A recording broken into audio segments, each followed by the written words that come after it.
Yo, my people, it's Connor. Thank you for coming back to the channel today. And today's video was how I got funded on futures within a week. Before I start this video, I just want to say I'm not affiliated with Topstep. I'm not getting paid to do this video. None of that. I solely use Topstep to get funded so I can trade futures. The reason why I recently turned to futures is that Forex has just been horrible, actually horrible.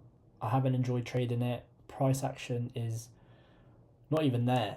Doesn't even make sense at the moment. We did get a bit of volatility last week, but the overall movement in Forex is just so inconsistent that it's been hard mentally for me to even want to do it. So, speaking to other traders in the space, they say futures moves a lot smoother, bigger moves, and listening to a few podcasts, especially Trader Kane's one, shout out to him, showing me love all the time. But listening to his podcast and how he trades futures and kind of getting his outlook on the market itself kind of opened my eyes to think maybe futures is the next step for me, or give it a go and just kind of see. So, having never traded futures, I bought a challenge on Monday and I managed to pass it on Friday, having never traded it before. And it seemed to me that my trading system actually worked better on futures as well. A lot smoother, price felt smoother, felt more in control of my trading. Obviously, I could have caught it on a good week, so we'd have to see it in the long term. But passing a challenge in the first week, forever grateful to God. It's been a good week.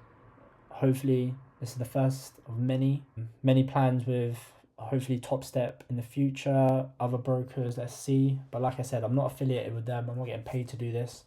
I'm just going off my experience. Kind of just jump into the video today. Today, I just wanted to go over the week that I traded, all the trades that I took, the wins, the losses, kind of what I did during the week in terms of journaling, what I journaled, how I journaled, etc. And then kind of just getting an insight of hopefully you can potentially pass challenges or just tips and tricks go into your day-to-day, how to make your trading day better, what things to cut out, things like that. And then hopefully you got a nice little setup there. So firstly, let's jump into the week itself. So I solely traded NQ only, so NASDAQ. For me, it was important, especially trading a new class in itself, that I just stuck to one chart. Okay, I didn't want to be flicking through ES, NASDAQ, getting confused, especially if I'm new to a broker itself. I don't really know how the systems work. I watched a few videos, but just kind of easing my way into futures in itself and on a new broker. So normally I do FTMO, so I'm funded with that on Forex, but obviously going on to a new broker, everything looks a bit foreign.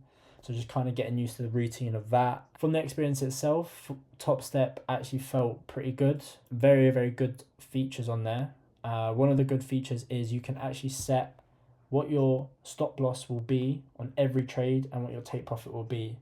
So as soon as you enter the market, it will put your monetary value or your stop loss and take profit automatically for you. I found that very, very useful. Again, one less thing to worry about. You know where your stop's going to go and you know where your take profit is. If you're targeting a 2R, you let it run to either or. Okay, obviously you can change it if you want to. If you haven't got time on the charts, or you've got a busy day-to-day life, you're working another job and you're still trying to trade, just placing the trade and the actual broker setting it for you is beneficial. It was very, very good. And you can set your minimal daily loss to whatever you like. So me personally, my maximum daily loss was 1%. So I'm risking $250 per trade. So 2 losses would be 1% for me. I hit $500 lost on the day, my account will fully log me out, so I can't log in to make another trade. Fortunately, I didn't get to that point within the challenge, but if you're ever tempted and you feel like you want a revenge trade, as I have once done, this is a very, very good feature for you, okay? So if you're struggling with the psychology part, maybe having the broker set it for you will help your mind just change into that pattern of, we've taken a loss, we've hit our max daily loss, we're done. Instead of revenge trading, losing more, things like that. It gets into a vicious cycle. Okay, so that was another really good feature as well. And you only have to hit a certain take profit target. So it was 3k.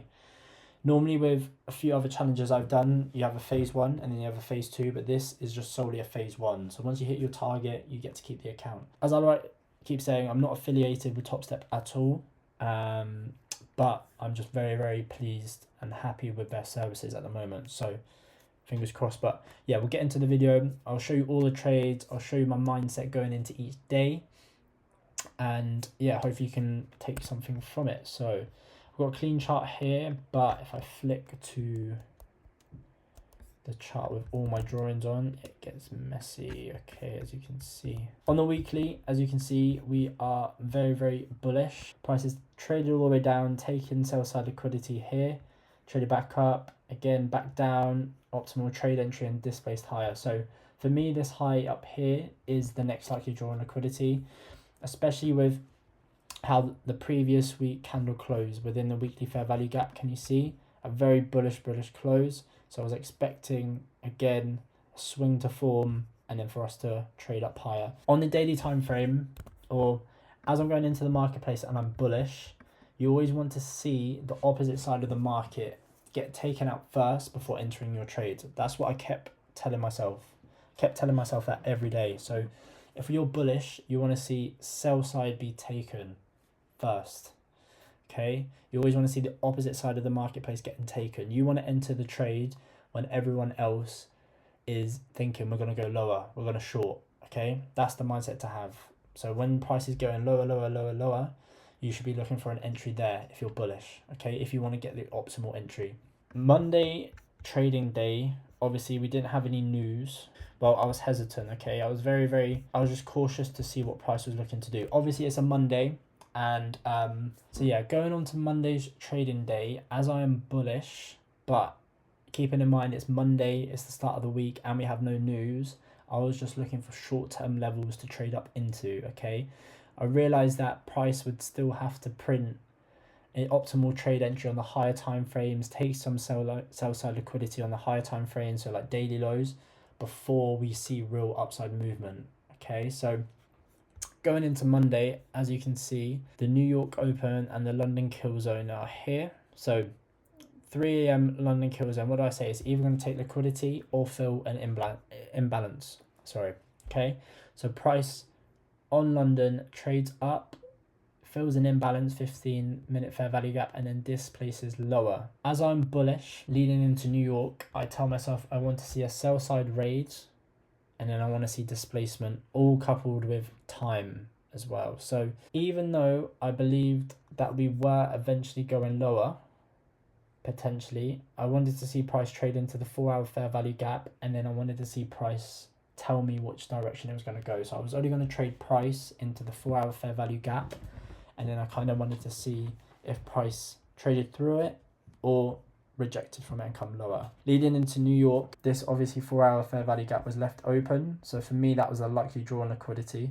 So I just traded it up into that level. As you can see, 8:30 opens here, but we don't get any real raids of a sell side. Okay, price is very, very choppy, can go either or. And once I see 9:30 open, trades up higher and then wicks down. Can you see that? So 10 a.m. signifies the new open of a 4-hour candle. So on the 4-hour time frame, you kind of want to, well, in trading in general, you want to frame your trades due to the higher time frame levels. So when this new 4-hour candle starts, you want to see where is it likely to draw to. Okay, if you're just looking for short-term levels or even higher time frame levels. Okay. So for me, it was looking to go into internal range liquidity before potentially going into external range liquidity. Okay, so on this 10 a.m, so 8:30, 9:30 and 10 a.m are key time frames within New York. So 10 a.m normally signifies a reversal, okay, or an injection of volatility, liquidity, whatever you want to call it. It normally generates a move.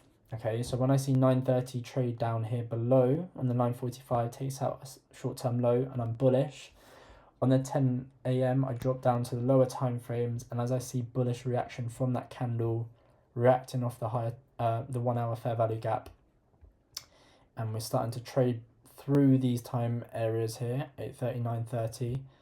I trade the retest long here up into the 4 hour fair value gap. Okay, so that was trade one on Monday, and then price rejects obviously lower. So again, going into this week, you want to keep a bullish bias. Well, I kept a bullish bias every day. So any sell side move, any lower prices that I saw, I just saw as manipulation. So as I open my charts and I see this big consolidation leading into London, and I see 3 a.m. and it wicks below, takes this sell side liquidity after we've raided the daily sell side liquidity taken, so a high time frame level, and price displaces higher through here. To me, that is a shift in market structure. I wait for the retest and then I long. I got out here on the trade because price was trading into a 1 hour fair value gap, and I didn't know whether we were going to trade a bit lower, take this low out before continuing. So I just cut my trade at a 2 hour and kind of let price do what it needed to do. Okay, so leading into New York, price didn't really give me an entry, so I haven't marked it out here, but the 8:30 and then the 9:30. So 8:30 didn't take this low here within a 1 hour fair value gap. So this, if it had dipped into it ever so slightly, taken the low and then this place like this, I would have taken the trade, but it didn't. So it didn't meet requirements of my setup.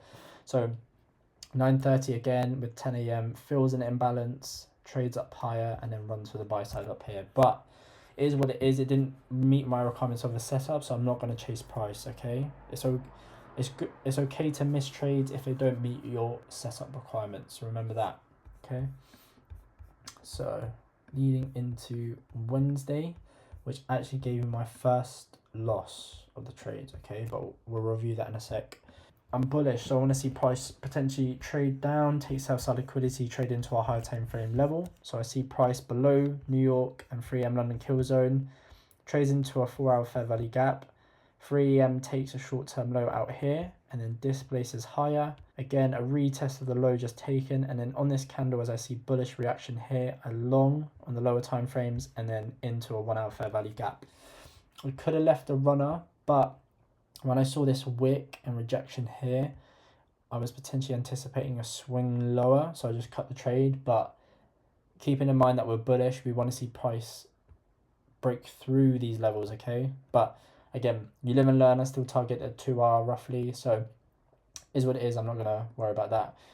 Leading into my first loss, so I highlight the range from the low to the high, and this is 0.5. So for me, when 8:30 opened, we had a short-term low here just before. 8:30 opened, wicks down on 8:45, and then displaces. So when it wicked down, took sell-side liquidity, and I saw the rejection higher, I longed here. But reviewing this setup by A, journaling, and A, going back through the week just gone, why it wasn't a probable trade is because we hadn't traded back through 0.5 level, so we weren't really in a discount. We were still within a premium. Price hasn't traded below in discount, taken liquidity, filled an imbalance, and then displaced higher. So on the 9:30 open, when price trades through here, below 0.5 and then rejects up higher, I'm still bullish. I'm not getting caught out with the big displacement candle. I'm still bullish. I'm still sticking with my bias. And then I'll wait until 10 a.m. and I see this rejection. I see bullish prices here.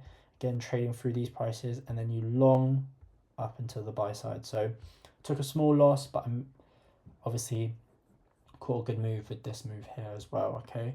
And then price obviously ends up running a lot higher, but into FOMC, which didn't really do much. So again, you're not trying to catch the full move, you're just trying to catch bits of the move. So yeah, don't get hung up about catching all the big moves and stuff like that.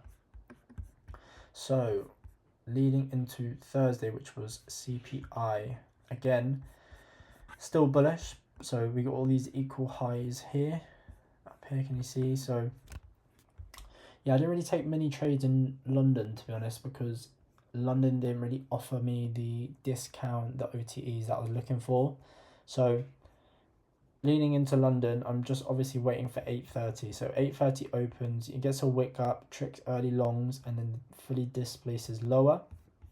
And keeping in mind what the lesson I learned yesterday is wait before trades below 0.5. So 8:30 trades below 0.5 and then creates a low.